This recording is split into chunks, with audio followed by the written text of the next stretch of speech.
Welcome to the Service Insights intake training. We're going to go over how to add a new neighbor into the Service Insights system. Whenever you're onboarded to Service Insights, you will receive a unique username and password. There will be one for an admin and one for a shared volunteer login. For the purposes of training, we're going to go to training.neighborintake.org. It'll take you to the site. You will enter your username and your password and sign in. You will be asked to initial or first and last name for the end user license agreement. Please read this on your own time. The one thing that I would like to emphasize here is that since we are starting to go toward a data-focused approach with food banking, we're asking for more data, we're asking for more information about our neighbors. It is imperative that we keep that data confidential. So that's some of the things that this will go over, is how to keep your data confidential. Do not share neighbor data with others, other third parties. The only people who should see it is your food bank volunteers and the food bank representatives here. So we will enter our first and last name here and accept. So this is going to be your home page. Whenever you are doing live intake of food distribution, this will be updated depending on how many people you've served. So since I haven't added anyone yet today, it says 0 for each of these. But you can see there are places where you can schedule out your distribution, different services that are offered, and a calendar area. First thing you want to make sure when you log in is that there is an orange button here that says Add New Household and Visit. So we're going to go ahead and do that now. Which primary service do you want to add to this visit? We are going to choose TFAP by default if you are a USDA enabled agency. So pantry distribution TFAP. And this is going to be all the same information that's on the TFAP form. I'm just going to use a fake name today. So first and last name, age. You can click enter. It will automatically generate a date of birth and address. So I'm going to use our food bank's address. But I'll show you another feature here of Service Insights. If you have an unhoused individual, you can click No Fixed Address, and it will automatically populate the address of your food pantry. Email address and phone here. This can be used for sending out QR codes to help with check-in, which I'll go over a little bit more later. But if you would like to use a QR code with your neighbors for faster check-in, just make sure that you have them click OK to contact here. That will send them a text with their code and phone as well. OK to contact if you want them to send that QR code. You can say what method of communication is preferred. I don't like texts or calls, so I'll just prefer email here. Here's where it will ask you for that TFAP household information. How many people in your household, not including yourself, will benefit from the services provided today? So I'm going to put 1 adult. You don't even have to put the name. Just age is required, so I'm going to put that as well. And the proxy. An advantage of this platform is now you can have multiple proxies.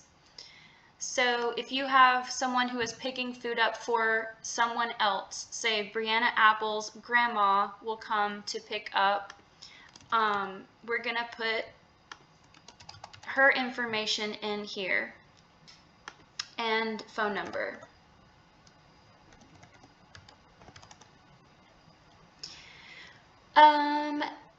Is anyone in your household currently receiving SNAP or food stamps? So yes, no. If the neighbor does not know, they can always say prefer not to answer. Any other government programs, if they receive WIC or supplemental security income, there's all kinds of options here. Once again, there's always the option don't know, prefer not to answer. Just like on the TFAP form, there is an income requirement. Just a disclaimer that Alabama is a self-declaring state, so you do not have to ask for proof of income. In fact, it is discouraged to ask for proof of income or identification. So, if the person that you're serving says that this is their income, then we have to take them at their word. So they'll say yes, maybe they say don't know. And then you'll see here that it says they are eligible for TFAP food. There is a button here, say for example, the software has a glitch. You can always override that here and manually confirm that the neighbor is eligible. If a person is not declared eligible here, that would mean that they would be directed to another form. It will copy and paste the same information, but that would be a non-TFAP intake. So that would mean that you would serve them food that is not USDA food. So let's go ahead as if they're eligible, save and continue. And there's a signature page here. We're just gonna click and sign. There's different ways you can do it. If you want to type initials or if you want to do a on-screen signature, you can do that as well. Okay, so we've got the signature there. We're going to save and continue. And these are non-TFAP questions, but they are available for collecting different types of data. The first two do require a response, gender and race. So whichever option they choose, you can continue ahead. And the rest of these are just helpful fields that can just help you with your food distribution. If you need translation services, if you have someone, for example, who is diabetic and they cannot receive sugary foods, you can mark that in there so it will show up on their profile. There's a health conditions area and food insecurity. This is something that we're trying to learn more about, where food insecurity affects the most people. And so you can say, within the past 30 days, we worried whether our food would run out before we got money to buy more. Unfortunately, this is a huge problem that we have. And so with Service Insights, we can try to track this a little bit better. So we're going to save and continue again. We're on the last page. This area here is for if you want to track any other additional items, like, for example, if you give out clothing, you could say you gave out 5 pieces of clothing. If you want to track diapers, you could say you gave out 1 box of diapers. You can also track financial assistance if you give out, if you help people with their bills. You can type that in here as well. If you want to track pounds or meals, you can do that there. And I mentioned the QR codes earlier. So here is where if a neighbor needs a new QR code, they can do that here.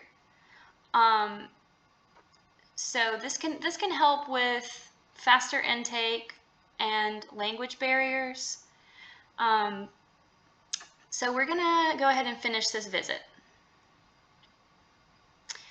And the visit has been added. So, and then it says here, if this is the household's first visit, a confirmation will be sent via text or email with a QR code that they can use for future visits. So since that was the first time Brianna Apple has visited this food pantry, we had to go through all the questions. So now I will show you what it is like when Brianna comes back next week or next month. Oh, I'd like to point out that we are keeping a live count here. So there's 2 individuals served because Brianna has 2 people in her household. And we can look at these different data sets here as well. So let's go through. Brianna is returning. We're going to search by first 3 letters of the first name, first 2 letters of the last name. Brianna Apple is here. We're going to click Add Visit. TFAP, next. And if none of Brianna's information has changed, we're just going to save and continue. Save and continue. This is where you can add more information if you do want to add some things on the return visit. Save and continue and finish. So you can see the return visit is a lot quicker. Once you get them in the system, you won't have to spend as much time. For intake, there are different options. So name, phone number, date of birth, address. Alt ID, that is that QR code option. You can just click here and it'll open up the camera, and you can scan the QR code there. So thank you so much for trying out this new software with us. We are really excited about being able to provide more accurate data to help improve services for our neighbors. And if you have any questions, please reach out to our partner engagement team and we will be happy to help. And I hope you have a good day. Thank you.